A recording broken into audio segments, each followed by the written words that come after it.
চুল কাটবো না আমরা হিন্দুদের দোকান থেকে।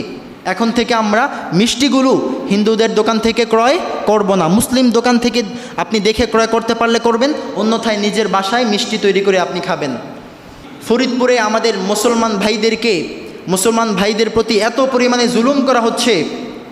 2 জন মুসলমানকে তারা নিহত করেছে, হিন্দুরা 2 জন মুসলমানকে নিহত করার পর বিনা অপরাধে তাদের মন্দিরে আগুন লেগেছে। সেই আগুন লাগার দায় মুসলমানদের ওপর চাপিয়ে 2 জন মুসলমানকে হত্যা করেছে, শহীদ করেছে।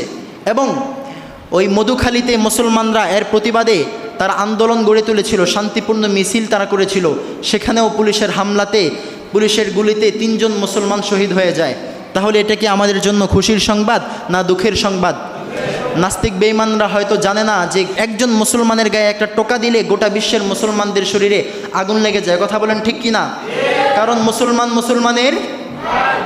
মুসলমানের আমার আরেক ভাই কোনো সমস্যাতে থাকবে, আমি মুমিন হয়ে সেটা কখনো বরদাস্ত করতে পারবো না।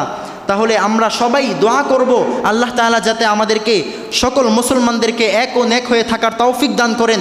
এবং আপনাদেরকে আমি একটা বিষয় বলে রাখি, হিন্দুদেরকে আমরা এখন থেকে তাদের দোকান থেকে আমরা কোনো কিছু কিনবো না, কোনো খাবার, বিশেষ করে মিষ্টান্ন জাতীয় যে খাবারগুলো, এগুলো তো তাদের দোকানে পাওয়া যায়। মিষ্টি জাতীয় খাবার, মিষ্টি তাদের দোকান থেকে আমরা কিনি।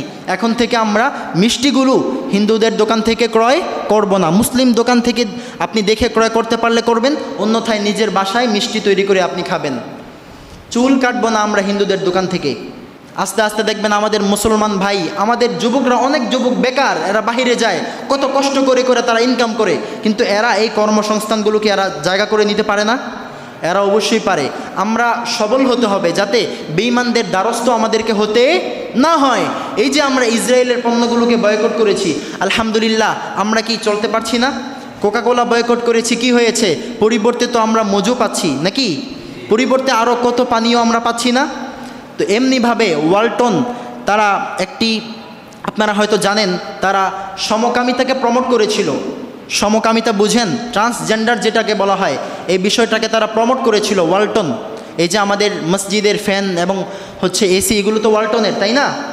তো কিছুদিন আগে তারা এই সমকামিতা বা ট্রান্সজেন্ডারকে প্রমোট করার কারণে গোটা বাংলাদেশের মুসলমান যখন তাদেরকে বয়কটের আওয়াজ তুলেছে যে ওয়ালটন থেকে আমরা কোনো পণ্য ক্রয় করব না, সাথে সাথে সকালে বয়কট করেছে, বিকেলে ওয়ালটন বিবৃতি দিতে বাধ্য হয়েছে যে আমাদের ভুল হয়েছে, এটা সামনে থেকে কখনো আমরা ইসলাম বিরোধী কোনো আইন বাস্তবায়ন করব না এবং কোনো সমকামিতা বা ট্রান্সজেন্ডারকে কখনো প্রমোট করব না। আপনাদের কাছে ক্ষমা চাই, আপনারা আমাদেরকে ক্ষমা করেন। তাহলে মুসলমান চাইলে সব কিছুই সম্ভব। সকালে বয়কট করেছে, বিকেলে তারা ক্ষমা চাইতে বাধ্য হয়েছে। ঠিক তেমনিভাবে আজকে মুসলমানরা যেভাবে, আজকে হিন্দুরা যেভাবে মুসলমানদের প্রতি চড়াও হয়েছে, এই দেশ মুসলমানদের দেশ। কাদের দেশ?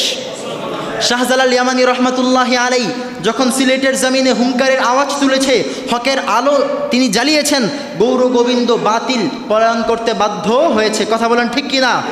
যখন মোহাম্মদ বিন কাসেম হকের আওয়াজ তুলেছে, প্রতিবাদী আওয়াজে গর্জে উঠেছে, হিন্দু রাজা দাহির পলায়ন করতে বাধ্য হয়েছে। ঠিক আজও যদি মুসলমানরা সচেতন হই, মুসলমানরা তার রবের দিকে ফিরে আসি, হকের আওয়াজ তুলি, হকের আলোর প্রদীপ যখন আমরা জ্বালিয়ে দিব, তখন কি বেঈমানেরা কোনো আওয়াজ করতে পারবে?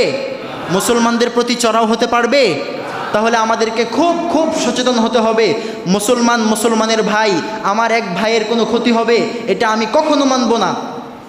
এমনিতে আমাদের যত দ্বন্দ্ব আছে থাকুক, কিন্তু আমার রাসূলকে নিয়ে কোনো অবমাননা করা হলে আমি চুপ করে থাকবো? আমার কোরআনকে নিয়ে কোনো অবমাননা করা হলে আমি চুপ করে থাকবো? আমার রবকে নিয়ে যদি কোনো অবমাননা করা হয়, আমি কি কখনো চুপ করে থাকবো? এই বিষয়টাতে আমরা সবাই এক এবং নেক হয়ে কাজ করব ইনশাআল্লাহ।